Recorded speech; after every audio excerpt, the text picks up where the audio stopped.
Alright, let me go ahead and apologize in advance for the quality of this video. I know that there are some black bars on the side, and that's because I apparently accidentally changed a setting in my recording capture card to 720p when I went to record my Exile Greatsword clips, and as a result, when I rendered the video in 1080p, we got these black bars on the side. I have corrected the setting, so it shouldn't happen for any future videos, and I do apologize for that. Now, on to the main topic, or why you've tuned into this video, I hope, and that is to gain some insight, or at least my analysis, on the Exile Greatsword.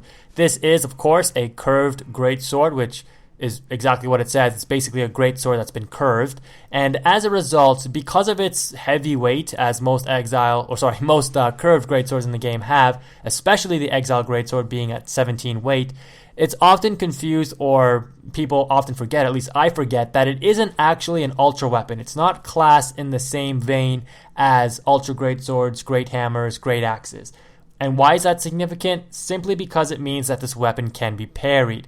And you're going to see me actually get parried with this weapon, and thankfully the guy was not using a good weapon, but it is one of the ways that you can easily lose yourself and forget because the weapon is slow, it's hard hitting, it has all the characteristics of an ultra weapon. You just have to sometimes, take a step back and remember, yeah, it isn't actually an ultra weapon.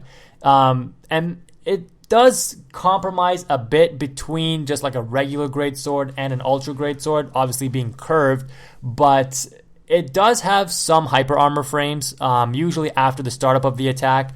The downside to this weapon is the fact that it has such a long startup, and as a result, it is easy to read and react to, and you're going to see people, I think, is this one of the clips where the guy just plays roly-poly-oly with me or something? He's just rolling through all of my attacks, but where this weapon does shine, despite having a slower than normal R1 for a greatsword classed weapon, not being an ultra greatsword, but kind of having the speed of an ultra weapon, while not necessarily having all the hyper armor frames of an ultra weapon, is the fact that the hitbox on this weapon is actually a little bit deceptive, and what it loses in terms of its, I guess you can call speed of just being a normal greatsword, it gains back in its attacking arc, if that makes sense. As you can see me swinging the weapon with R1, it actually swings in a bit of a horizontal kind of slope, which makes it extremely good at catching enemies coming at you at pretty much any angle from the front, whether it's coming from the left side, the right side, or directly in front of you.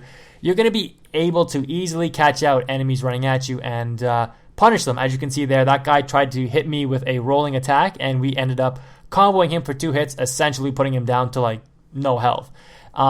That's where this weapon can really shine. Playing a little bit more reactive because it has that great weapon arc on its swings. As you can see there, amazing roll catching. It's better than normal greatswords in that regard, because if you guys recall, normal greatswords, when you two-hand them, they have that, it's not as slow, but it's still a little slow. The overhead swing when you two-hand the R1, it's faster than a curved greatsword, but it suffers from its ability to cover a horizontal range. And while, yes, you can technically one-hand a greatsword and use the horizontal swing, that horizontal swing is also very easy to react to. With the Exile Greatsword, the startup of the R1 attack while you're two-handing is a little slow, but then the actual swing outward is really fast. Again, classing it in the same kind of category as an Ultra Greatsword, where the startup is slow, but the actual swing down to hit an enemy is really fast.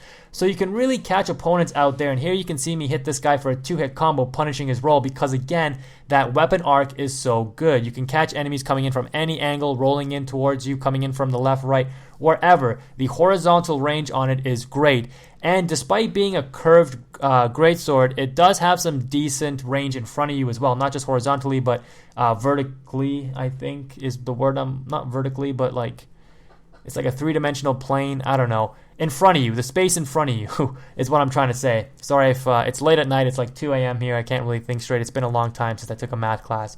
Nonetheless, this guy apparently healed himself when I was in my ring swap screen. So we are just going to show this guy how it's done. As you can see here, this guy's using a greatsword, and it's still fairly easy to react to. He tries to switch out to a straight sword, and that's definitely not going to work against a curved greatsword, where we're just going to hyper armor through his attack. And yeah, we ended up having to patch a squat on his head for healing in the middle of the duel there. Nonetheless, this is the match where I totally forget that I'm using a Greatsword and not an Ultra Greatsword, and this guy 100%, I respect that parry. That is a parry that I can respect, okay? That's not one of those spammy parries where, you know, enemies are just throwing it out there as soon as you're rushing towards them.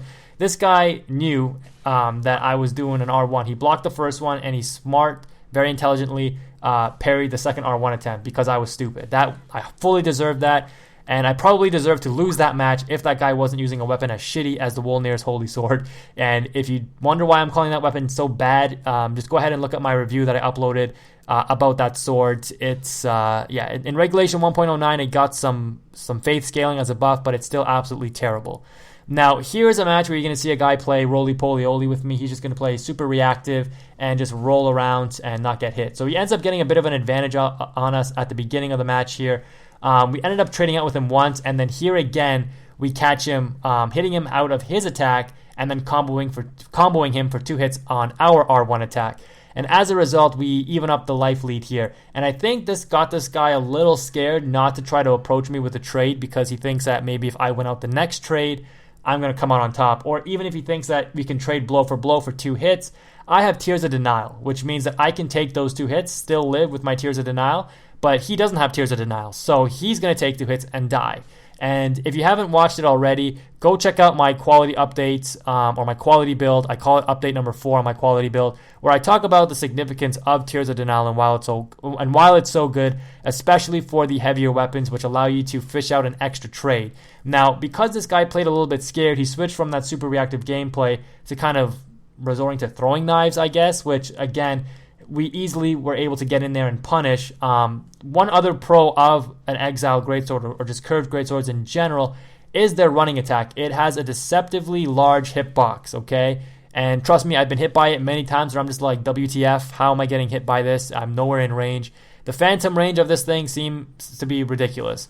And you can really catch people out, and it comes out really fast, the running attack. I mean, obviously the downside is it's fast, but it's not like super fast. So if you're trying to do it from really far away, you're going to probably get parried because it's sort of easy to see from a far away distance.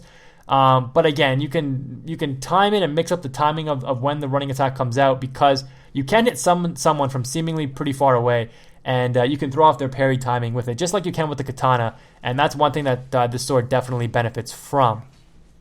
Other than that, I don't really see any reason to really go to these weapons. They're more of a reactive tool for sure. They're not really a rushdown heavy tool like you can play with an ultra great sword, or like you do play with faster weapons like the katana, the Karthus curved sword, and the straight swords in general. But it doesn't mean that it can't be a fun weapon. And I think we played 16 matches and we lost 3. I lost 1 to a parry and 2 to just weapons and playstyles that just outclassed mine, I guess. It is what it is. It's not a weapon that I'm usually comfortable with using, as you guys probably have seen if you've watched any of my videos before. I don't like using great swords. I don't like using curved great swords. I actually think that they're some of the more inferior weapons in the game. Again, that's just my personal opinion. You don't have to agree with it. I prefer using weapons like the katana and ultra weapons. The katana for more competitive gameplay, obviously, but if I'm just trying to have a good time in the PvP arena and just mash out wins. You guys have, I'm sure if you've seen my other videos before, you've seen the work we can put in with the ultra weapons as well. Now, I did lose my concentration a little bit towards the end of the clips here, just because I was getting some text messages.